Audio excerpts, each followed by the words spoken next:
Howdy, hey Disney Cruisers, I'm Ashley. I wanted to kind of discuss all the things I saw on board the Disney Dream this last week. They have just changed some of their COVID protocols, and there were some things that were a little different, a little unexpected, some things I liked and some things I didn't like. This video is just going to be about things that were related to their COVID changes, and I'll do more videos following up on things that I really liked that I saw on the ship, things that I didn't like that were on the ship. We'll talk about the food and lots of other things. So this video is just for the COVID things so people could have current information for those who are sailing soon. Starting off, yes, the COVID test at the port was the most stressful thing in my whole life. It took about 22 minutes for us to get our results. We also, when we pulled in, were supposed to have been handed a questionnaire for like a health questionnaire. There was one online, and so when we did our little nose swab thing, she's like, do you have your health questionnaire? And she held up a paper, and I said, well, I did it online. And she's like, oh, well, the one that they just handed you. And then we like looked way confused, and she's like, oh, did you not get one? And I said no. And she's like, oh, okay. But then I never had to fill one out. I was never handed one. Nothing was ever said about it again. So I don't know about that. But after we got the clear to sail, and like I screamed craziness. In fact, I'll put in a little clip of how I reacted. Oh my gosh, I think you were like, oh my gosh, oh my gosh. I'm shaking. Do you see my hand shaking? Oh my gosh, oh my god,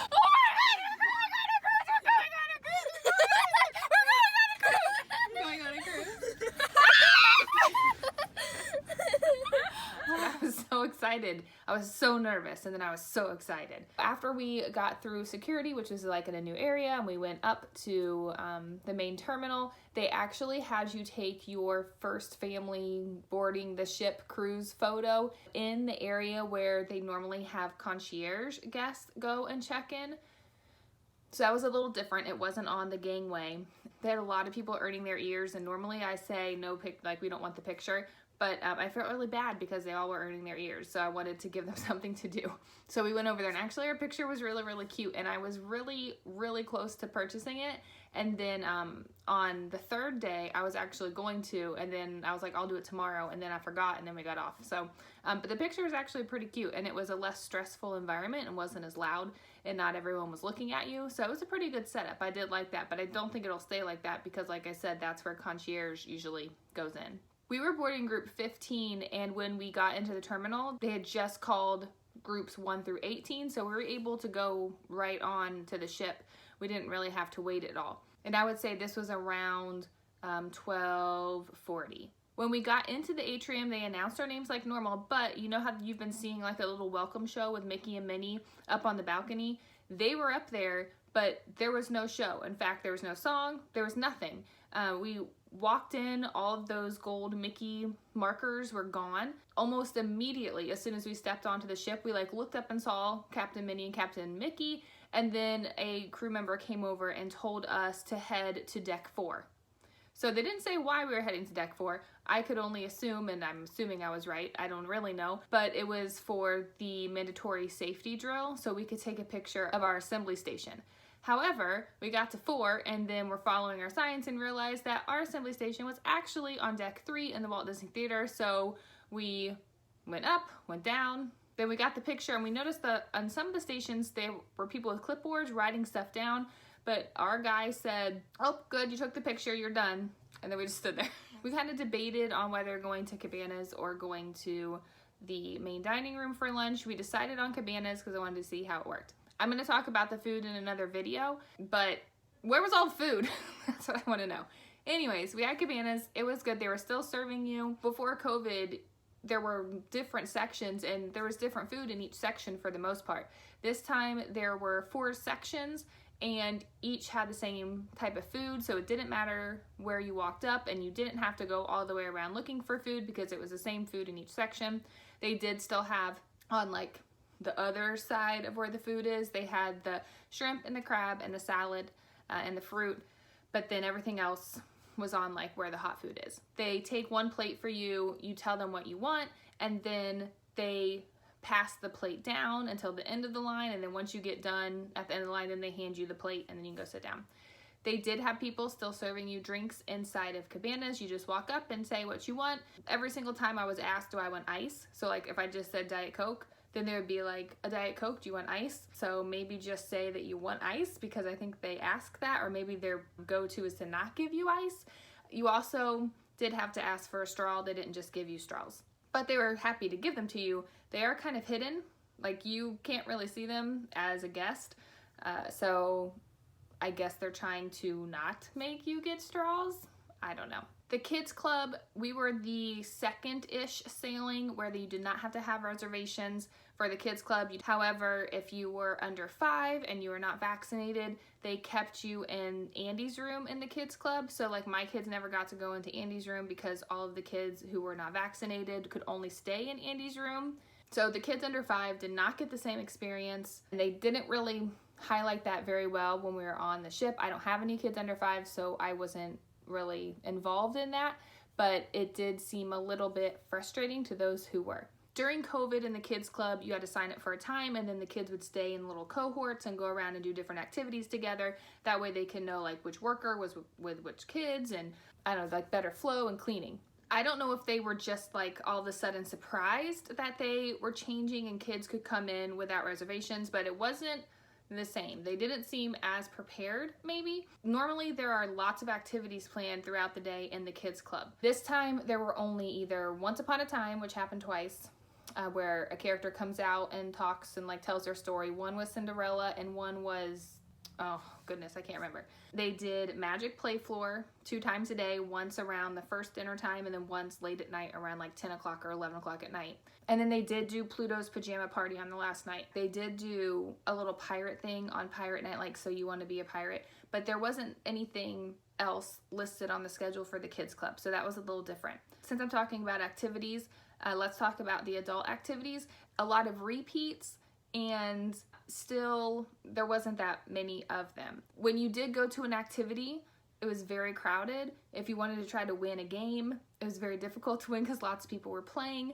They also did a lot of the same questions. So like if they did Disney Cruise Line trivia at 10 a.m. and then they did it at 3 p.m., it was the same trivia. So you had people, if they went to the first one, you go to the second one, you're gonna know all the answers. A lot of times they'll like kind of have progressive music trivias. Like the first night would be like 70s music trivia, then 80s, then 90s.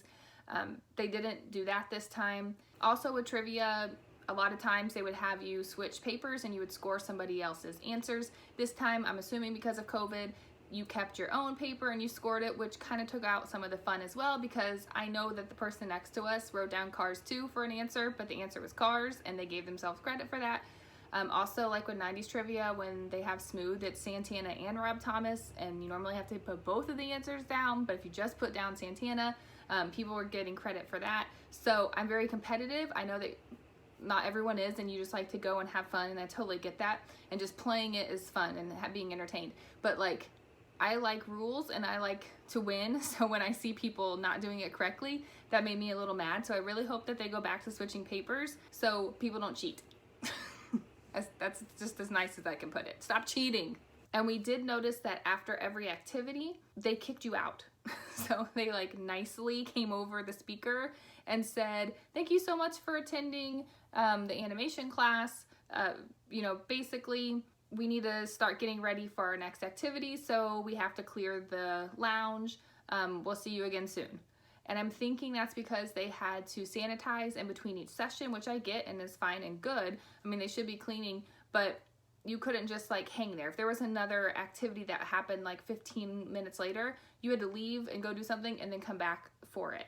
So it was not as relaxing. I mean, I get it. I just hope this is something that doesn't stick around years down the road when we're no longer in a pandemic. They still had 2 fireworks shows. They were very good at making us not realize there were 2 fireworks shows. The only reason we knew that there were 2 was because we saw the later one off our balcony. But on our navigator, the app, or everywhere, it said that we only had fireworks at 8:30. We didn't know that there was a second one. However, our waiter did slip up and say we have fireworks tonight at 10:30, and we're like, no, I think they're at 8:30. And then he just like stared at us like we didn't know what we were talking about. So I'm guessing he just got confused and was telling us the time that the second dinner seating was supposed to go see fireworks. but they still do 2 shows so they can space people out, and they were both really good. I'll talk about fireworks in another video. And I'm guessing since it was really hard for me to figure out that there were 2 shows, they could easily just end that and make it 1 show. No one would even realize that that happened. So I'm not sure how much longer they're going to have 2 shows, but they still are currently having 2 fireworks shows. Also, because of COVID in the dining rooms, there were no menus. You had to use your phone for a QR code, and it brought up basically just what you'd see in the app. You could also see it on the Disney Cruise Line app throughout their whole cruise. You could look up the menus ahead of time, which we did, but when you get there and after you looked at so much food, it's hard to remember which one went with which dining room. So we still had to look at the table, and it was a little confusing because there were 4 people in my family and we only have 2 phones. So it took a little bit of time, and then once I handed my phone to my daughter once I figured out what I wanted, I would then have to look back because I forgot what I would get. Or I would discuss things with her and figure out what she wanted, and then by the time I looked, I would forget what I talked about with her. So then it was more difficult to order. Also, there were a couple times we went and we sat down to dinner, and we were just sitting there for a long time, and then we realized, oh yeah, we have to pull up the menu and look to see what we want.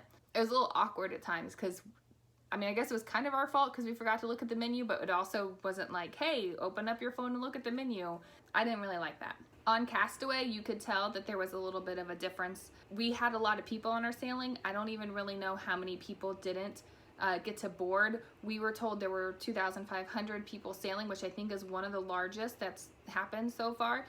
Castaway, they ran out of food. I'll talk about the food in another video, but they ran out of food. This has never happened before, but people were literally going around asking to sit next to people on Castaway, asking if they could have their chairs, asking if they were getting ready to leave. I stood up once to walk my daughter to Scuttle's Cove, and someone right away came up and was like, are you leaving? Can I have your chair? Are you leaving? And I felt bad saying no, but that shouldn't be happening. Where are all the chairs? They should have been prepared. Nobody should be on Castaway having to ask if there's a place that they can sit. And it wasn't like it was just the spot I was at. It was like that on every beach. Very, very full, very crowded. I know we had a lot of families, so maybe nobody went to Serenity Bay. It was a spring break cruise, so maybe everyone stayed on the family side of the island, but even if they choose to do that, I feel like there should be a seat available for them.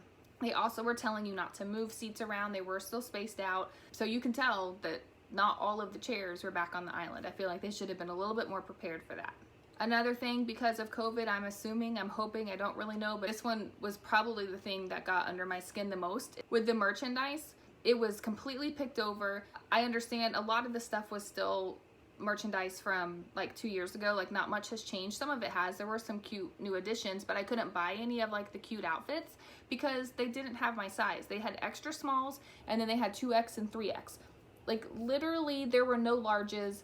There was 1 medium and something. I don't know why they couldn't stock more stuff. They even had Disney World merchandise on the ship, which I get, people might want to buy that and that's fine, but there's not much space on the ship for merchandise. I feel like it should be more cruise line merchandise. So I was really bummed because I found stuff I liked and I got excited, and then I couldn't buy it. Same thing happened with my husband and my girls. It was just disappointing that stuff wasn't kept in stock. On the pool deck, they serve your food for you at all of the food stands. And then at the drink station, you're able to get your own drink. However, they have someone standing in the middle by the coffee and the tea. So the hot beverages, they would still get for you. I even saw people bringing their own cups and filling them up, not even using a Disney paper cup and pouring it in. They actually just had their own Tervis and would put it up against the fountain and let it go. And there were cast members standing right there and didn't stop them. So I guess that's okay now. I don't know. That's gross to me. So I don't know why the person has to stand in the middle to serve the hot drinks. I didn't really understand, but it was nice because one time they ran out of Diet Coke and the lady was right there, so we told her, she went to the back, she fixed it, literally 30 seconds later it was working again. So that was a nice perk of it, but I'm kind of confused as to why they have to be there for one thing but not the other. So if you understand that, maybe you can put it in the comments and let me know why we couldn't get the hot beverages but we could get the cold ones. As far as activities on the pool deck, they had movies on Funnel Vision the whole time, which they were really good movies this time. I think they were mostly classics. Ralph Breaks the Internet might have been the newest movie that showed on Funnel Vision. Oh wait, no, they did have Jungle Cruise, the new one, played at 10 o'clock at night, and then Mary Poppins Returns also played around 10 o'clock at night, so that was fun. As far as the pool lines with COVID, you still had to space out on the aqueduct, you still had to space out On the Mickey hand slide, you still had to wait to get into the pool. One of the pools held 12 people, one of the pools held 13 people, and you had 10 minutes to swim, and they would blow the whistle and get out and go around. They were still distancing on the pool deck, but yet now in the theater, I think the first sailing that was able to have a full theater, they were full capacity. They weren't showing you where to sit. You could sit right next to strangers if you wanted, but you did have to have your mask on in the theater. So spaced out, no masks on the top deck, no masks needed in the ship unless you were in the theater, in which case then you didn't have to space out, but you had to wear the mask. And if you didn't bring your mask when you went to the theater, they had a whole bunch of KN95 masks that they would just give to you. If you do come from dinner and you forget your mask, don't feel like you have to go back up and get yours. They'll give you some. They had a ton of them. So this is just a video I wanted to put out here to say what it's currently like sailing with COVID, March 2022. I do have a lot of other videos that I want to talk about, and I'll see you in my next video. Toodaloo, cruisers!